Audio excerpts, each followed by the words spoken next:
देऊया गरजूंना साथ, वाढदिनी मदतीचा हात. उत्स्फूर्त गर्दीच्या साक्षीने आमदार सतेज पाटील यांचा वाढदिवस साजरा. वाढदिनी आतापर्यंत 70 लाख वह्यांचे संकलन. नमस्कार मित्रांनो आणि प्रिय श्रोत्यांनो, आज आपण कोल्हापूरच्या राजकारणातील एका लोकप्रिय नेत्याच्या वाढदिवसाबद्दल बोलणार आहोत. ते आहेत आमदार सतेज उर्फ बंटी पाटील. सतेज पाटील यांचा वाढदिवस नेहमीच वेगळा असतो.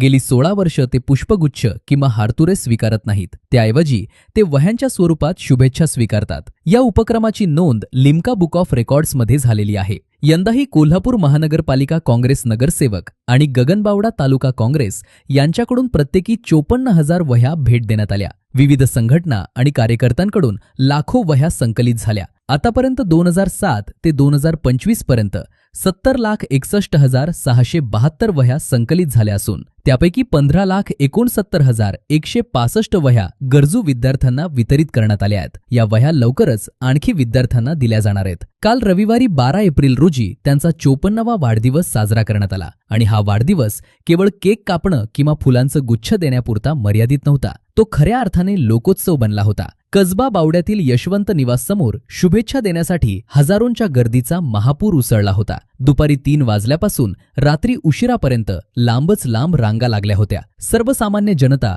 कार्यकर्ते, पदाधिकारी आणि विविध क्षेत्रातील मान्यवर लाडक्या नेत्याला शुभेच्छा देण्यासाठी एकत्र आले होते. डी.वाय. पाटील ग्रुपचे अध्यक्ष संजय डी. पाटील आणि माजी आमदार ऋतुराज पाटील यांनी मान्यवरांचं स्वागत केले. वाढदिवसानिमित्त देऊया गरजूंना साथ, वाढदिनी मदतीचा हात या थीम अंतर्गत अनेक सामाजिक उपक्रम राबवण्यात आले. रक्तदान शिबिर, विविध ठिकाणी शैक्षणिक साहित्य वाटप, आरोग्य शिबिरे, रुग्णांना फळे वाटप, फुटबॉल क्रिकेट स्पर्धा, बैलगाडी शर्यती असे अनेक लोकोपयोगी उपक्रम आयोजित करण्यात आले. हे सर्व पाहता खरोखरच वाढदिवस हा सामाजिक जागृतीचा आणि दातृत्वाचा उत्सव बनला होता. आमदार सतेज पाटील साहेब, तुमचा 54वा वाढदिवस खूप खूप शुभेच्छा. आम्ही SP न्यूज चॅनलतर्फे तुमच्या आरोग्याची, दीर्घायुष्याची आणि भविष्यातील सामाजिक सेवेची प्रार्थना करतो. पाहत रहा SP न्यूज चॅनल. धन्यवाद.